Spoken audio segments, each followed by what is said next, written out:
So Surah Ikhlas, passage number 5 of the category Allah in Himself.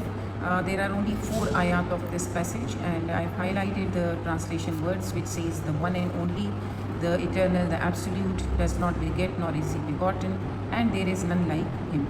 With the theme of Surah Ikhlas, I've written background. Basically, the pagans, the mushrikeen of Makkah, they were asking questions about the attributes of Allah from the Holy Prophet ﷺ, and the Prophet was not very sure how to answer those questions. So the attributes of Allah were not clearly known to him at that time. So Allah Ta'ala revealed Surah Ikhlas, in which all the attributes of Allah were clearly mentioned, as the Makkans would associate angels, the daughters of Allah. So Allah Ta'ala answered all their questions in this surah. So you are going to be mentioning the background briefly, not in great detail but briefly. So the category of this passage is Allah in Himself. The first thing which is highlighted in the translation is the tawhid, the oneness of Allah. So the surah, main surah, was revealed to describe tawhid. It describes how Allah is the only one who deserves to be worshipped. So the first ayat, as it says, say He is Allah, the one and only. So the one and only, the oneness of Allah, has been highlighted as the first part of this passage. His name Ahad, Qul huwallahu Ahad.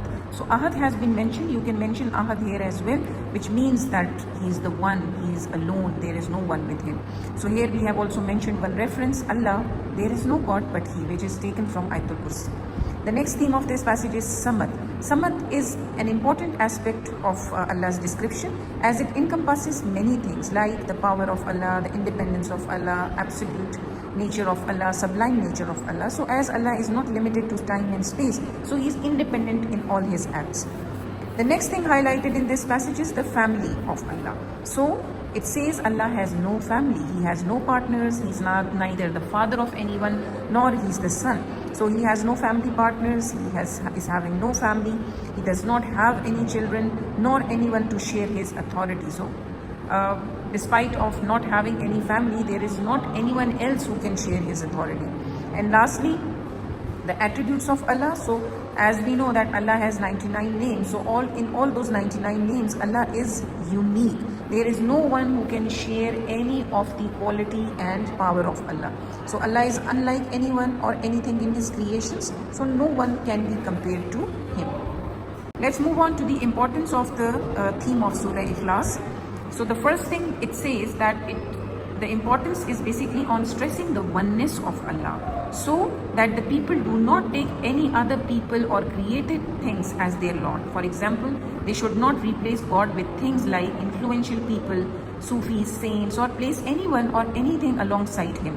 We have also done Shirk-e Khafi in one of the passages earlier. So you can also write the point of Shirk-e Khafi, that Allah's oneness has been highlighted in this passage. So the Muslims should not commit Shirk-e Khafi or consider anyone else in their lives as the most powerful other than Allah, while also having a thought that there is someone else who can solve their problems other than Allah. So that thought is also included here, can be included here as a point of Shirk-e Khafi.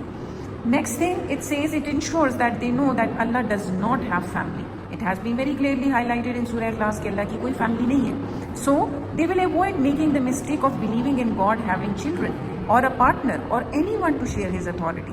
जब clearly mentioned है Ikhlas में कि there is no authority who can share the power of Allah. So the lesson for us is that we will not commit to anyone who we will think that can solve our problems other than Allah.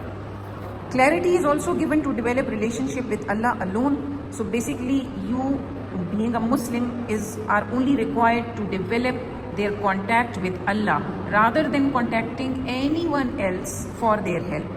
Lastly, the importance of recitation of this surah. You can also write that this surah can be recited with the other 3 kuls to keep themselves away from the effects of shaitan, from the effects of magic.